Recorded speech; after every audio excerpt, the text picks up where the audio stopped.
Piecing Me Together by Renee Watson is one of our books for young adults. Jade believes she must get out of her poor neighborhood if she's ever going to succeed. Her mother tells her to take advantage of every opportunity that comes her way. And Jade has.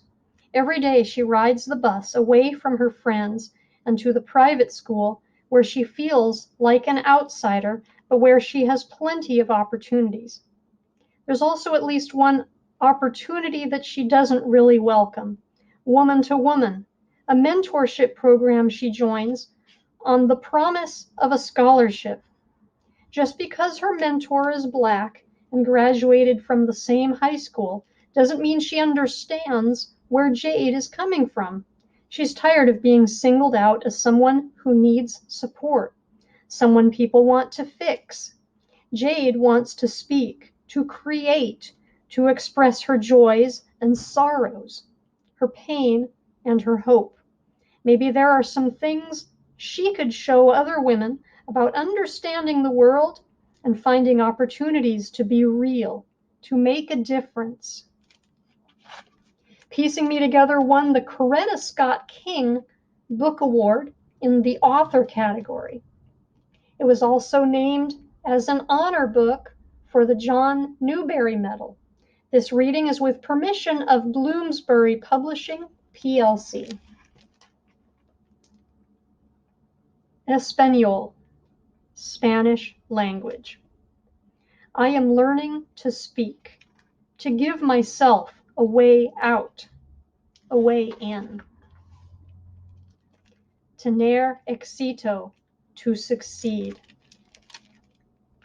When I learned the Spanish word for succeed, I thought it was kind of ironic that the word exit is embedded in it.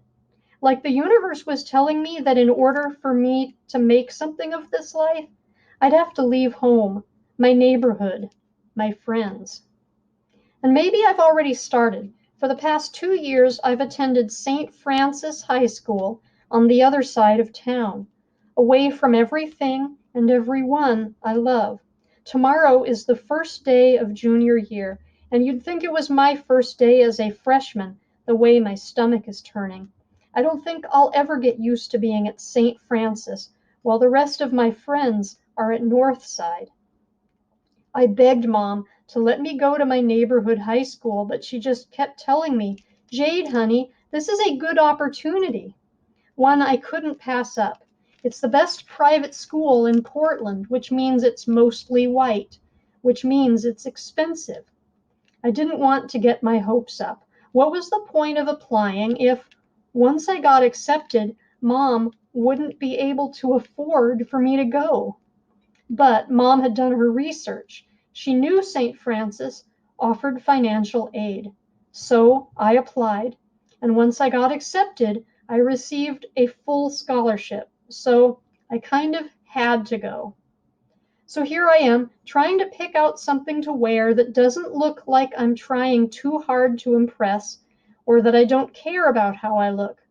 St. Francis doesn't have uniforms, and even though everyone says it doesn't matter how you look on the outside, it does, especially at St. Francis. I bought clothes with the money I made from working as a tutor at the rec center over the summer. I offered Mom some of the money I earned to help with the bills, or at least the groceries, but she wasn't having any of that.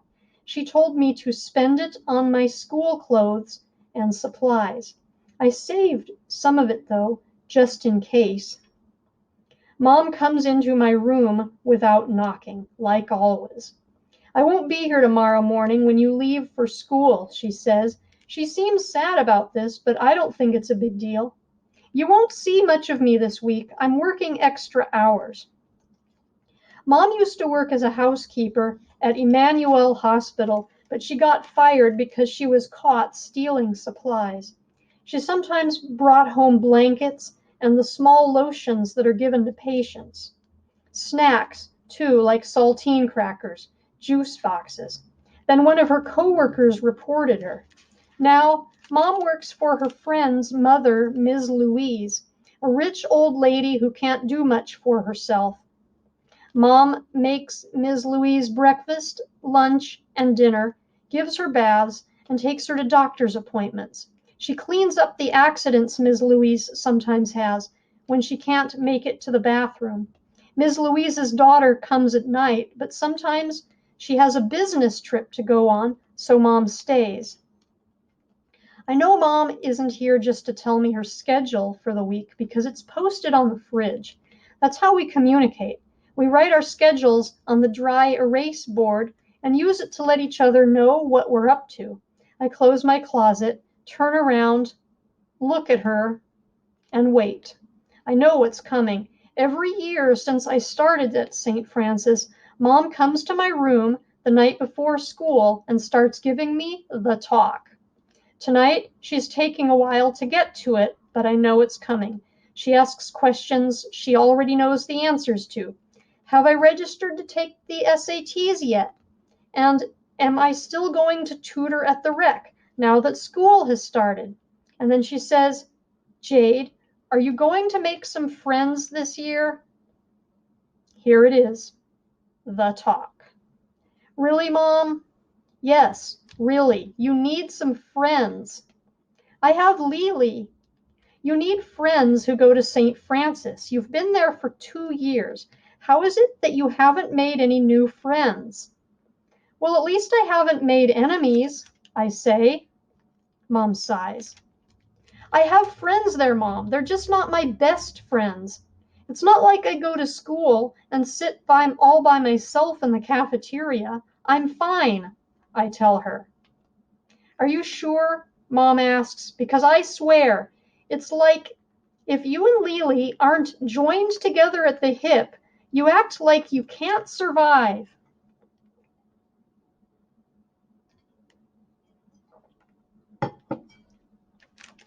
Mom doesn't understand that I want to have Lily to look at when something funny happens, something that's only funny to us.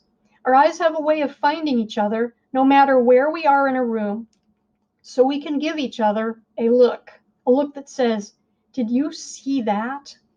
But at St. Francis, I don't have anyone to share that look with. Most things that seem ridiculous to me are normal there. Like when my humanities teacher asked, who are the invisible people in our community? Who are the people we, as a society, take for granted? Some girl in my class said her housekeeper. It wasn't that I didn't think she took her housekeeper for granted, it was that I couldn't believe she had one. And then so many of my classmates nodded like they could all relate. I actually looked across the room at the only other black girl in the class, and she was raising her hand saying she took my answer. And so I knew we'd probably never make eye contact about anything. And I realized how different I am from everyone else at St. Francis. Not only because I'm black and almost everyone else is white, but because their mothers are the kind of people who hire housekeepers. And my mother is the kind of person who works as one. Lily would get that. She'd look at me and we'd have a whole conversation with only our eyes. But now I have to wait till I get home from school to fill her in on the crazy things these rich people say and do. Mom keeps on with her talk. I really wish you'd make at least one friend, a close friend, this year at your school, she says. Then she says goodnight to me and walks into the hallway where she turns and said, almost forgot to remind you, did you see my note on the fridge? You have a meeting with Mrs. Parker during lunch tomorrow. On the first day of school? About what? Mom shrugs. She didn't give me details. Must be about the study abroad program, she says with a smile. You think so? For the first time for the first time ever, I am excited to talk to Mrs. Parker. This is the year that teachers select students to volunteer in a foreign country and do service learning projects. That was the thing that made me want to attend St. Francis. Well, that and the scholarship. When we met with Mrs. Parker, my guidance counselor, I think she could tell I was not feeling going to school away from my friends. But she knew from my application essay that I wanted to take Spanish and that I wanted to travel. So she said, Jade, St. Francis provides opportunities for our students to travel the world. She had me at that. Of course, she didn't tell me I'd have to wait until I was a junior. Mrs. Parker always has some kind of opportunity to tell me about. Freshman year, it was an essay writing class that happened after school. Sophomore year, it was the free SAT prep class that met on Saturday mornings. Saturday mornings. She likes to take me downtown to the Arlene Schnitzer Hall. Whenever there's a speaker or poet in town telling me I should hear so-and-so, because kids in other cities in Oregon don't get these kinds of opportunities. I know Mrs. Parker is looking out for me, that she promised Mom she'd make sure I'd have a successful 4 years at St. Francis. But sometimes I wish I could say, oh no, thank you, Mrs. Parker. I have enough opportunities. My life is full of opportunities. Give an opportunity to someone else. But girls like me, with coal skin and hula hoop hips, whose mamas barely make enough money to keep food in the house, have to take opportunities every chance we get. Before Mom walks away, she says, I'm going to pick up some groceries after I get off work tomorrow. Anything you need me to get? Did you see what I added to the list on the fridge? I ask, smiling. Mom laughs. That was you? I thought maybe it was EJ who wrote that. EJ is my mom's brother, but I have never called him Uncle EJ. He is 20, so we are more like siblings. He started staying with us when he dropped out of college. Well, let him tell it. He took a leave of absence. But it's been a year, and I haven't heard anything about his trying to go back. Instead, he's making a name for himself as a local DJ. Mom walks to her bedroom. Mint chocolate chip ice cream. I'll see what I can do, she says. If I have enough money, I'll get it. Promise. I finish getting ready for school, thinking to myself that I know all about Mom's promises. She does her best to make them, but they are fragile and break easily. And that was a preview of Piecing Me Together by Renee Watson.